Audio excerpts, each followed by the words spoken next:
entender os números. Então, hoje a gente deve 23.055.619,84. Pode ser que em dezembro a gente tenha quitado isso, como o senhor colocou. Não, o problema é que esses 125 milhões aqui que é a despesa empenhada, isso aqui, muitos desses empregos vão desaparecer, provavelmente a dezembro. Porque não se realiza, né? Então isso dura aqui, deve cair. Pela medida que vai ser cancelados alguns empenhos aqui. Sim, é uma tendência de reduzir. A tendência é reduzir. Mas a gente somando os números frios hoje, Do jeito que está publicado, eu confirmo. Seria esse o entendimento que o senhor confirma. Confirmo, que a gente tem aqui.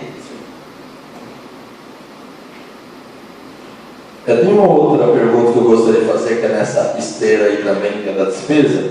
O relatório publicado em 29/9/2016 tem que estar obrigatoriamente assinado pelo prefeito Benjamin Vieira de Souza, pelo responsável financeiro e pelo controle interno, de acordo com o artigo 56 da Lei de Responsabilidade Fiscal. Pelo que eu estive olhando aqui, só apareceu o prefeito e o contador. O que o senhor tem a dizer sobre isso e qual a assinatura de quem está faltando aqui, se precisa das três? Então, veja o que acontece. Hoje, até bom a gente pode aproveitar aqui o Zé.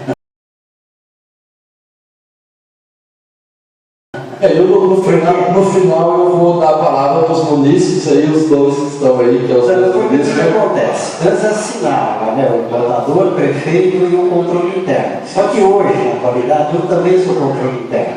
Então seria uma publicidade de assinatura. Então é por isso que está deixando.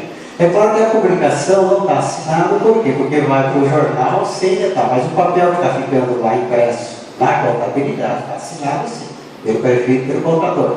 Quanto à relação que está assinado também pelo controle interno, né, que a gente assinava antes, é aquela coisa, mas se é o mesmo contador e controle interno, é o mesmo, então ficou essa dúvida. Mas se for o caso, a gente assina.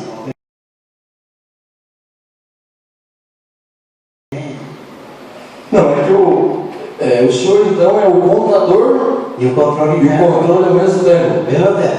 O senhor acha que é ético e é possível, se tratando de dinheiro, a gente ter uma duplicidade de responsabilidade nesse segmento que a gente sabe que o nosso país o tempo inteiro, as prefeituras, o governo federal, o estadual e tudo, a gente tem muita dificuldade dessa questão. E eu estou perplexo de ouvir o senhor dizer que o senhor faz as duas funções. Faço. Lá. E eu pelo menos estou nomeado. Se faço é outra história. Mas...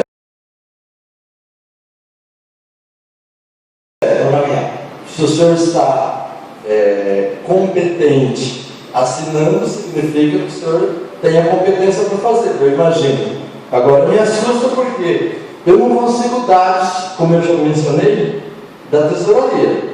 Eu já fui lá com uma cara, eu já tentei conseguir esses dados para que eu possa exercer o meu mandato de vereador fiscalizador. Agora, eu vendo que o senhor faz as duas funções, o senhor acha que, de acordo com o artigo 56 da Lei de Responsabilidade Fiscal, está legal essas duas funções? Meu ponto de vista, não. A gente já conversou isso na época com o Mauro Ramalho, que é o secretário de administração, agora inclusive com o Júlio também, no seguinte, até porque, para ter um controle de eficiência, precisa de um equipe, precisa de estrutura, porque o trabalho, a tarefa que tem, a responsabilidade, é uma coisa muito grande.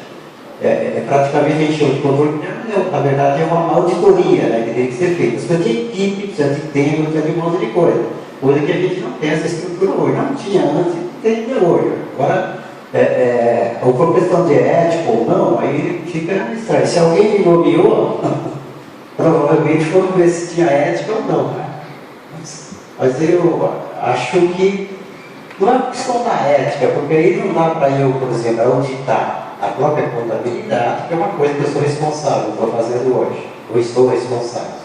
Né? Então, realmente, aí não tem lógica, né? Mas, enquanto a gente não arrumar isso, não está dessa forma. Eu fico preocupado porque dá a impressão que a gente coloca alguém para fazer a contabilidade e a mesma pessoa para fiscalizar, para fazer o controle.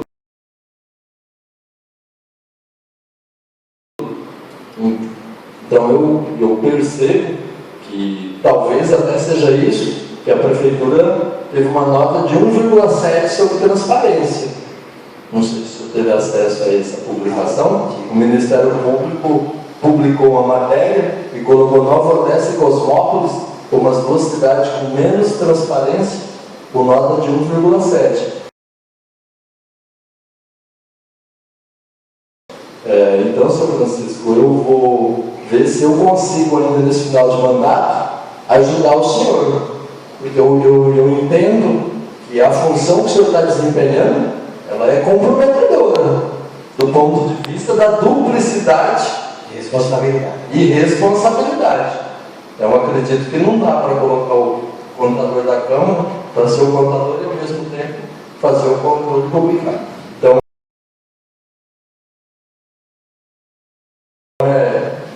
é isso que eu gostaria de deixar colocado. Só para complementar, com relação à transparência, estamos finalmente já todo no site da Caixa Mais Smart e vai ficar todo completo, vai estar a informação da transparência online. Qualquer operação que fez, lançou, contabilizou, já vai estar online no sistema. Estamos finalmente já, está ficando muito bonito o site.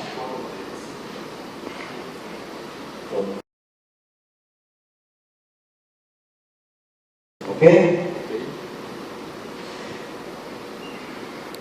Aqui é outra forma de mostrar as mesmas despesas, né? Só que aqui a gente está pegando o pessoal e encargos, os órgãos são os mesmos, né? Então, pessoal e encargos, aqui eu estou fazendo inclusão da Câmara também.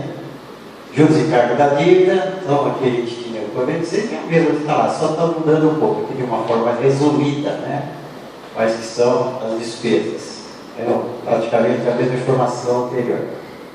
Aqui, a gente tem uma despesa corrente sem a Câmara, né? Com a exclusão da Câmara.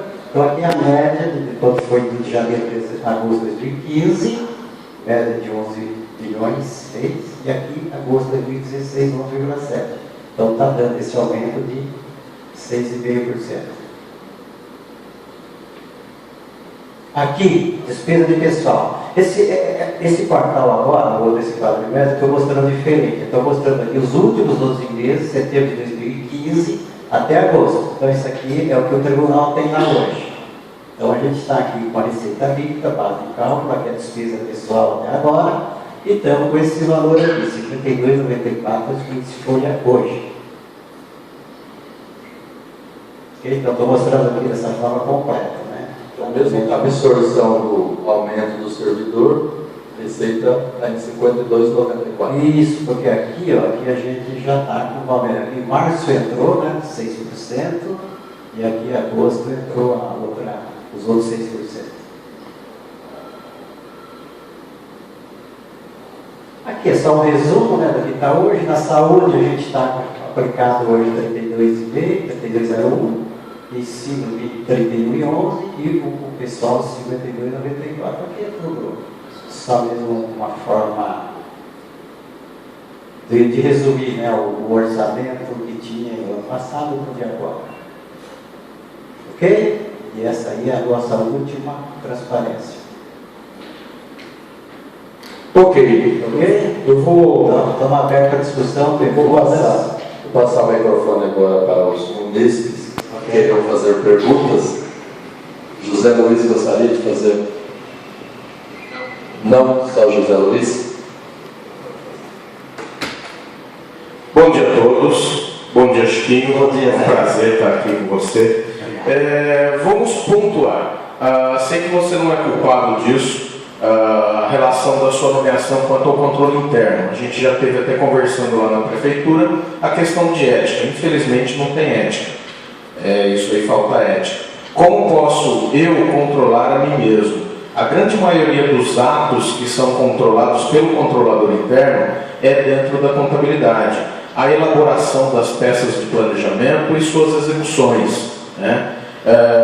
Tem um outro problema dentro disso aí, é a segregação de funções.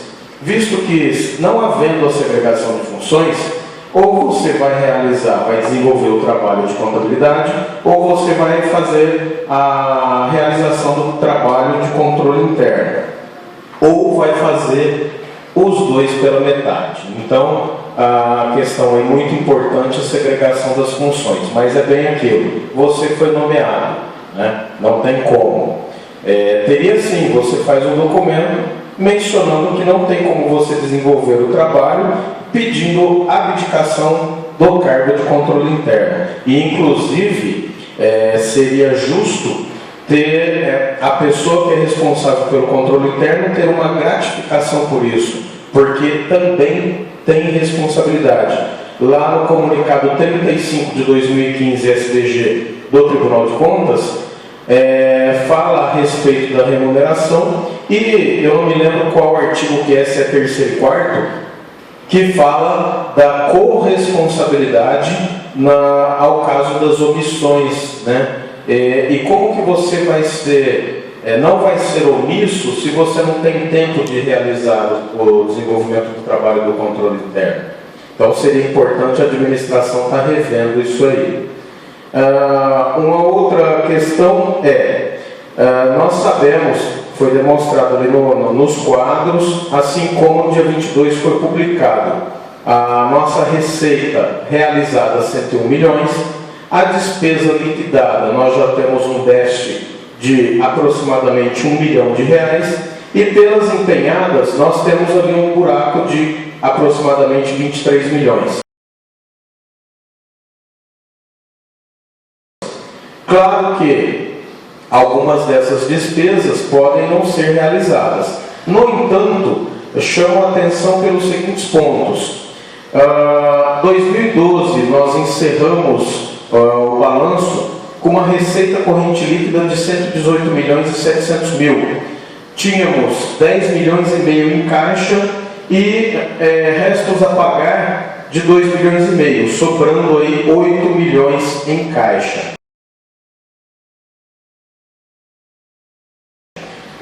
O pessoal costuma dizer que a outra administração deixou um buraco, um rombo, a questão do precatório das represas. No entanto, se a gente for analisar o pagamento do precatório da represa, foi de anuência com as partes para ser pago de forma parcelada. Isso aí estava dissolvido nos outros orçamentos.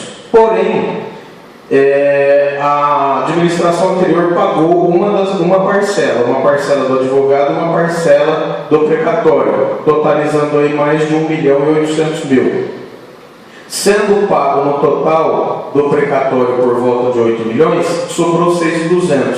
Se formos fazer uma conta aí bem rústica, ainda sobrou para pagar a atual administração 6 milhões e 200, menos 8 milhões, tem uma sobra aí de aproximadamente 1 milhão e 800 mil. Seria um superávit limpo. 2013, 2014 e 2015, nós tivemos um impacto negativo. Foram, 2013, um déficit de aproximadamente 3 milhões, 2014, 4 milhões e meio, 2015, eu não me lembro, mas também teve déficit. Restos a pagar, processado e não processado, de 2015 para 2016, veio aí 10 milhões de restos a pagar. Ocorre que os processados deveriam ter sido quitados, ter sido pagos até dia 31 de janeiro. Ainda tem uma pequena sobra, por volta de 200 mil. Restos a pagar não processado, ele ainda está sendo processado. Ainda temos mais de 4 milhões e meio. Ele deveria ter sido cancelado até 31 de março, aquilo que não fosse utilizado.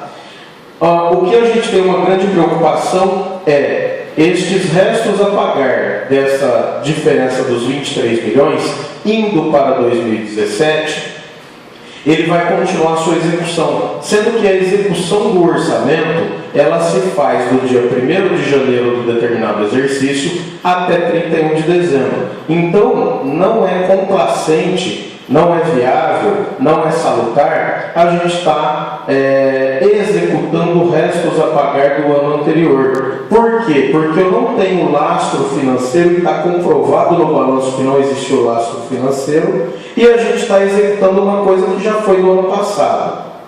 Um outro ponto, a nossa grande preocupação, e venho aqui representando o Sindicato de Servidores Públicos, é